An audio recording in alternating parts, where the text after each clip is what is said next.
every 120 days, i-check kung okay na si dating Pangulong Duterte. Kung gano'n ang sitwasyon, kumbaga umuusog lang ng umuusog, Diyos ko po, ilaban nyo na yung depensa ninyo. Bakit? Nabubulok na diyan sa kulungan si Duterte. Di ba? Kasi kung kayo, sigurado 100% kayo na mapapalabas nyo si dating Pangulong Duterte, tara, umpisahan na natin yung trial. Nang makapagdepensa na kami, nang marinig nyo na ang aming depensa, nang matapos na to. Di ba? Ganun no? Pero kung ang idadahilan nyo, hindi pwedeng mag-trial kasi nakakalimot na si dating Pangulong Duterte, tapos ang gagawin ng ICC, okay, sige, i-check ulit namin, 120 days. Umuusog lang ng umuusog nang walang nangyayari. Kayo din ang nagpapatagal sa pagstay dyan ni dating Pangulong Duterte. Oh. Grabe na po ang Sabi ni Elena Garcia, 4 na espesyalista ang susuri kay Duterte kung totoo ba ang demensya o pretending only. O yan, baka mahuli pa kayo dyan. Lalo kayong paghihigpitan. delay dito sa process na ito, attorney, no, and probably taking its toll on dating Pangulong Rodrigo Duterte. Kayo po ba sa tingin po ninyo ay baka mas okay na lang na just get on with it na lang? Total, si dating Pangulo sabi niya, talaga namang haharapin niya ito eh. Oh! Di ba kasi ang ginagawa ho nila, mga boss chipamo, sir, hindi sila rumerekta na idepensa ang dating Pangulong Duterte. Parang ganun lang din ho yung sa impeachment. Hindi nila rinerekta yung depensahan ang vice-presidente. Alam niyo po kung bakit na-archive lang o natingga yung impeachment. Dinali lang po nila sa teknikalidad. Ganun din po ang ginagawa nila kay dating Pangulong Duterte. So, tingin ko, pagkakaintindi ko, Eseng Mariano, Chris Angel, may kasiguran, Chay Cherry, ay wala silang depensa. Di ba? Dahil hindi nila mailabas yung depensa. Well, ang aking concern po dyan, napakatagal po talaga na paglilitis dito sa ICC. Umaabot po yan ng 10 taon. 80 anyos na po si Tatay Digo. Sandali! Diyos ko po. Ta-80 na si Duterte. 80 na si Duterte. Tapos si Roque na may sabi aabot na 10 taon. Tapos ang style nyo, delaying tactic, sabi ni Dutdut Pintura, na hindi naman nagkakaroon ng progreso na papabor sa inyo. Ano yan? Baka umabot pa ng 12 years, 13 years, 15 years yan. Di ba? Ganun lang mangyayari dyan. Yung delaying tactics ninyo, pinapahaba nyo lang, pinapatagal. Rektahin nyo na. Total naman, siya na mismo may sabi na haharapin ko ito. Magkalabasan na ng ebidensya at kayo naman didepensa. Pag nanalo yung depensa ninyo, di laya agad dyan. So realistically, alam naman natin ang law of nature, no?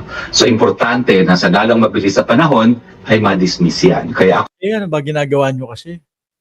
Ayaw nyo pang sagutin ng depensa ninyo? ang binibigyan ko ng halaga ngayon, yung appeal dito sa desisyon na binabasura nga yung ating motion to dismiss on the basis of lack of jurisdiction.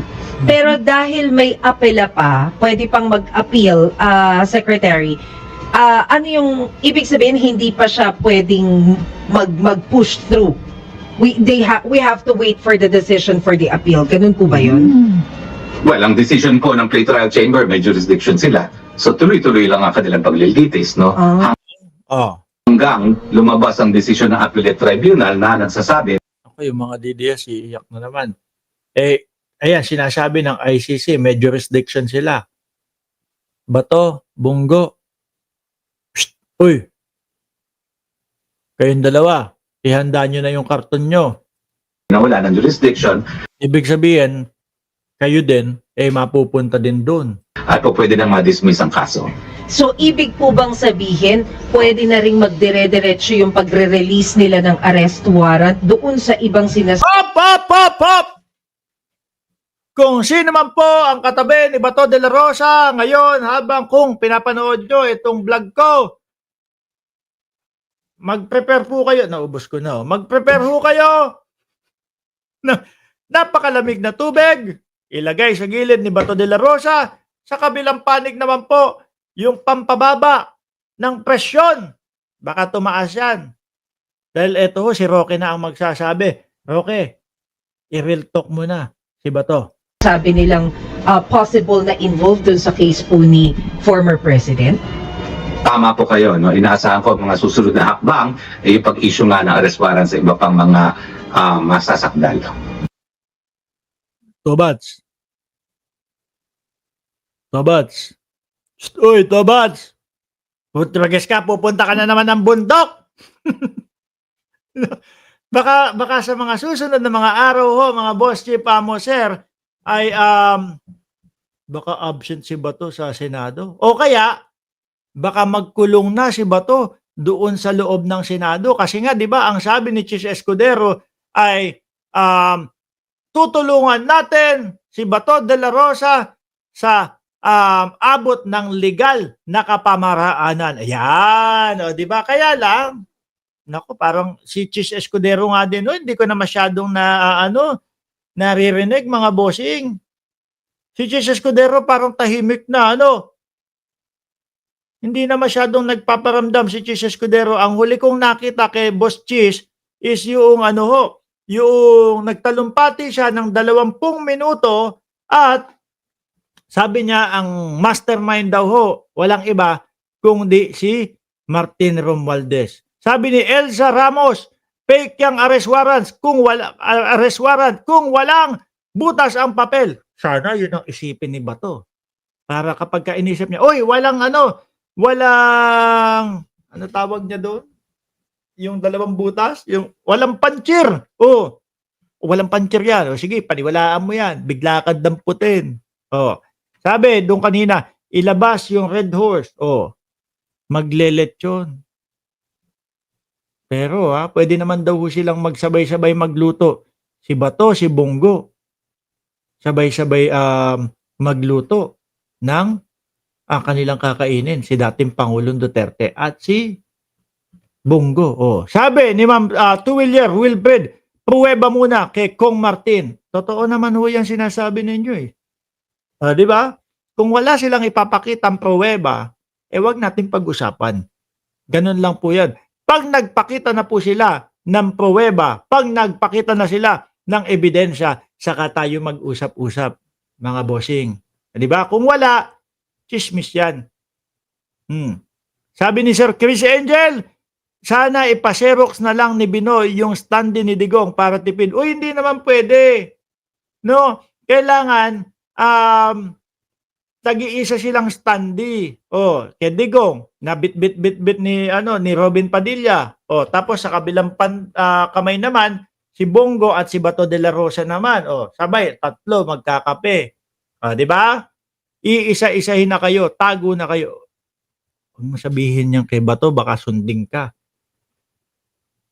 Baka po wala na tayong maging update kay Bato de la Rosa. Baka po biglang magpatay ng cellphone. Oh, 24 oras by this time kasi siya na yung siya na yung hinahagilap eh. Baka biglang magpatay ng cellphone. Oh. 'Di ba nung kay dating Pangulong Duterte, hindi pa siya yung inuhuli si dating Pangulong Duterte. Pero pinatayan na ni Bato de la Rosa sila ng cellphone. Hindi na nagparamdam. Baka eto, dahil siya na nga ho ang pinag-uusapan, baka po mamundok na yan at magpatay ng cellphone, mga bossing. Update ko ulit kayo bukas, okay? Bukas ng umaga, 10:00 ng umaga.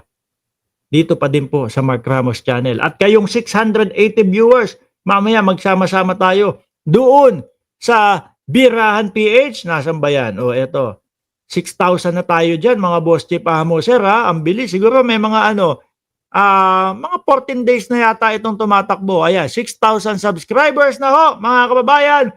Kaya wag kayong magpahuli, paki-like, paki-subscribe yung Birahan PH. Kasama po natin dyan si Mayor Bico, mga bossing. Oh,